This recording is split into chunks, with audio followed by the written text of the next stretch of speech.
Synthetic turf playgrounds. Health experts are claiming they're making children sick. It follows reports of high chemical levels in the surface. The agency is saying it's not so sure about the use of those recycled tires as a playground surface. I wanted to remind you as a pediatrician, as I do to most audiences, to remind you what's different about kids. You know, the mantra in pediatrics, kids are not just little adults, they're different. And they really are, and in terms of environmental exposure, it's quite different. And these are some of the most important factors that make kids different, and the younger the kid, I think the more these come into play. So one is that they take in more of everything than adults. So for instance, infants breathe at about twice the rate as an adult. So if you put an infant on a blanket on these fields and there's a concentration of some gas on the ground, the infant's going to be exposed more relative to their size than the adult. Then there's this issue of unique windows of vulnerability, and we've learned this over and over. Children's brains and nervous systems particularly are developing rapidly, and there are unique windows where they are more susceptible to toxins. And we've seen this repeatedly with exposure during pregnancy or exposure to very young kids. We know that children are vulnerable to these chemicals. They are more heavily exposed pound for pound. They're biologically more vulnerable. They don't have the ability to break the chemicals down and get rid of them. They, especially in early development, especially in fetal life and in the first couple of years after birth, there's a phenomenon that we pediatricians call windows of vulnerability, times of exquisite sensitivity. If a child is exposed to a toxic chemical at those points in time. And children have decades ahead of them. They have a long time in which to develop disease that may be triggered by early exposures. We did that with lead and poisoned thousands of children for nearly 75 years. We have to think about how exposures now might cause disease that has very long latency. When you think about kids and their exposure to toxins, you think about how it would get into their bodies. So the main routes have been breathing it in, and that's why some people have studied the levels of things like volatile organic compounds in the air. Contact, so either through mucous membranes like this mouth and stuff or eyes, or direct absorption through the skin, and the younger the kid, the greater the absorption. And then ingestion. If you put a toddler on these fields, they naturally put things in their mouth. So there is the potential for ingesting also. Heavy metals are a problem with the fields. They don't break down ever. Things like lead, when it gets in your body, it stays there forever. Mercury stays there forever. The other metals that are there are never going to break down. And we know that at very low levels, that a heavy metal, if it gets into the child's body, will stay there, will be there for the child's entire life. I mentioned the issue of acute exposure and irritation and respiratory irritation, mucous membrane irritation, but the sort of more significant is some of these are cancer-causing compounds, and just chronic long-term exposure in kids who have those unique vulnerabilities put them at greater risk of cancer. Kids playing on them, they come up, a lot of black on them, which is the black carbon. The material that's on the field, because the infill is put on top of the field, gets on children's shoes, they track them into schools, into cars, all over the place. The reason we're really concerned about the artificial turf, both the plastic and the tire crumb, is because we are exposing our children to a concentrated soup of all kinds of toxins that are skin and eye irritants. They have toxins that are actually carcinogenic, and they have toxins, they have too much zinc. It takes a lot of zinc, lead, copper, chromium, and polyaromatic hydrocarbons or organic compounds that have toxicities, phthalates and phenols, black carbon. Hexanes, hexachlorophines are all coming out. Benzothiosols are coming out. This crumb rubber contains lots of stuff. Some of which we don't know because the recipe, that part of the recipe is proprietary to the companies that are making these materials for other purposes. It is ground up rubber tires with all its toxins and all its problems. It's a hidden danger. You can look at a tire, boy, that tire looks great, it's fine. You don't know what's going on inside it. That's what makes it so dangerous. Making tyres is an exercise in chemistry. They're made by heating a compound of ingredients: carbon black, sulfur, and rubber, plus antioxidants, activators, and accelerators. The stuff in our tires, we call it rubber, but it's really not. Real rubber comes from trees.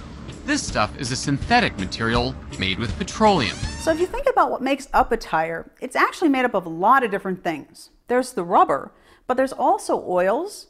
There are vulcanization agents, sulfides, and zinc oxides. And then there are fillers, materials like carbon black and silica. And they're in there in varying degrees because each bag of infill is somewhat different and there's not a standardization. And that's been shown pretty much by everybody who studied it, that it varies a lot. The rubber bits are full of metals. Of the 10 that we found, 5 are things which are already known to cause cancer. Children are exposed today to a whole series of chemicals that didn't even exist a generation or two ago. We know that some of the plastics are endocrine disruptors. Endocrine disruptors are things that interfere with the control processes in the body. Endocrines determine the age of puberty, for example. They also determine growth rates for the brain and various other pieces. So anything that disrupts endocrines really disrupts the future of the entire child. Serious cancer risks and neurotoxicology risks and respiratory toxicity risks are present when you put it on a soccer field or an athletic field. You know there's a lot of carbon black, a lot of tires there. There's thousands of tires go in to make one of these fields. This is the most concentrated exposure to carbon black in particular, just one component of these fields, the carbon black in particular, that your children will ever receive, that anyone has ever received. Which have definitely been shown to have health effects. The carbon nanotubes in terms of carcinogenicity and have been declared as carcinogens. There's other issues of concern with black carbon. Again, the neurodevelopmental one was the most interesting that was recently published from the group at Harvard. The carbon black is of particular concern because it's at this very fine level, so it can really get into the body and cause a lot of damage. Research and tests show that as tires get older, even if they've never been driven a mile, they begin to dry out. Essentially it's drying out, yeah. It's becoming less elastic. Even when the tire looks brand new. We're very concerned about the turf gassing off what's called polyaromatic hydrocarbons. These are gaseous chemicals which are known to cause cancer. They're going to off-gas very rapidly. The best data on off-gassing actually was done in Norway, where they could play inside. And they found that if they turned the ventilation off, that there was a whole variety of organic chemicals that came off. Most of them were toxic, but you don't have to be on it. You can be just sitting next to it. So those people who are living next to these fields, as they off-gas, these gases are being swept into their houses and around their houses, and we put them next to schools, they're swept into the schools. The more people that ran on the field, the more gases that came off of it. So they got higher and higher as they had more and more people playing or running around on these fields. So if we now have fields used from dawn to dusk, the field is just constantly off-gassing. So the fields, they'll be less stable as they get older. The fields absorb things that are present from the air. So if there's a toxin present from the air, they absorb and they concentrate it. Then when you play on the field, you release it. So the fields are active. They act like any waste dump. In fact, anything that gets on the field will be absorbed by it.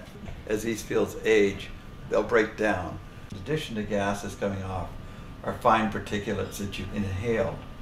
And that turns out to be a very dangerous health problem. Heat is a very concerning issue to me on these fields. The rubber tires, even if it's dyed, they get extremely hot. So they've been measured at 161 degrees when it's 90 degrees out. That's very difficult for children. Cup of coffee, 140 degrees hot. I do that within 5 seconds. If this is 140 degrees, you can have a 3rd-degree burn as a possibility. So it's no joke. Pretty much anybody who's measured this has found this repeatedly. Whether it's a reporter who goes out and does it, or whether it's the University of Missouri that goes out and finds that the synthetic turf surface temperature is 173 degrees when it was 98 degrees on that day.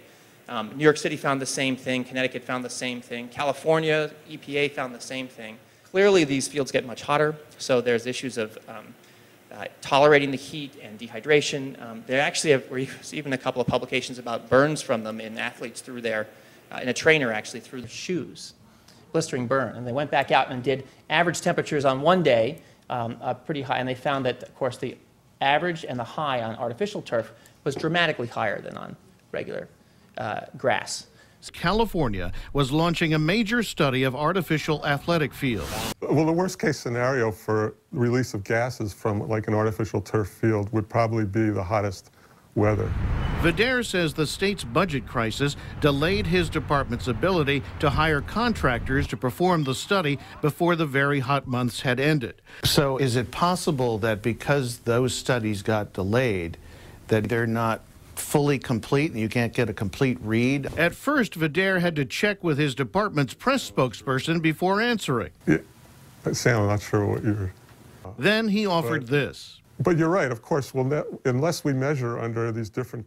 We've done a very poor job of testing these chemicals to ascertain whether or not they're toxic.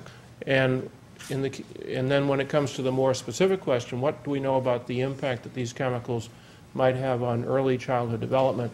The answer is we have no information at all on about 80% of the chemicals, which is to say that every day our children, and that includes fetuses, infants, young children, are exposed to a whole suite of chemicals of simply unknown toxicity, which I consider to be an inherently risky business.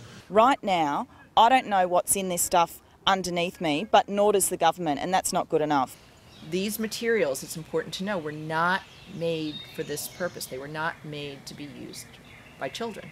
And there is nobody monitoring or regulating the effects on this soup of toxins on your children. Nobody. There are no guidelines. There are no regulations. The whole design is a recipe for disaster.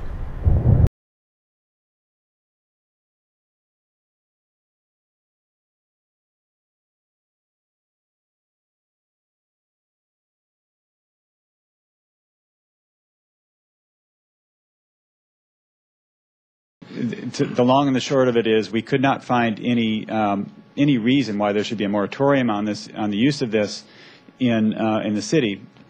As Phil mentioned, they're also safer. And with Rec and Park, we willingly requested additional review leading to an EIR, which confirmed that this project is safe for people, the park, the environment, and for kids. And that's exactly what this DEIR found. This project will have practically no environmental impacts. I can go through the risks, but I mean, we found the risks not to be significant. For inhalation, we looked at vapors. There were vapor inhalation studies as well as particulate matter, and all those studies, did not result in a significant impact. The sort of cumulative methodology of adding up the cancer risks that was presented in the appeal letter is not something that our Department of Public Health considers the appropriate methodology for assessing cancer risk. And if you could lay into what you think is the appropriate methodology. It's essentially evaluating the various carcinogens and toxins that would be found, and it's not a cumulative or additive situation. This is, I have to say, not my area of expertise. Unfortunately, we don't have a representative from the Department of Public Health here today. We were hoping to have somebody. We did review this work with them over the course of preparing the EIR, and they did not have concerns about the toxicity levels. So there isn't evidence to indicate that there's an elevated health risk associated with the fields. In terms of the heat levels, again, we don't have evidence that there is an elevated health risk associated with the temperatures at these fields. They are used elsewhere in San Francisco and, of course, elsewhere in the country and in the state, and we don't have indications that there are health risks associated with them. I certainly appreciate the work of staff, but I do think that with something like public health, when issues of that nature are raised, that it's helpful to have the Department of Public Health be here and actually provide some testimony on that. So I'm surprised that they're not here. Entertain a motion on the consent calendar. It's been moved, seconded. All those in favor? Aye. Aye. Opposed? Hearing none. It's unanimous. Thank you. Their actions are not only careless, I think they border on the criminal. Criminal? Those are strong words. it is a strong word, but when somebody knows about a hazard and somebody's putting out a product and they know that that product may kill people, how is it not criminal?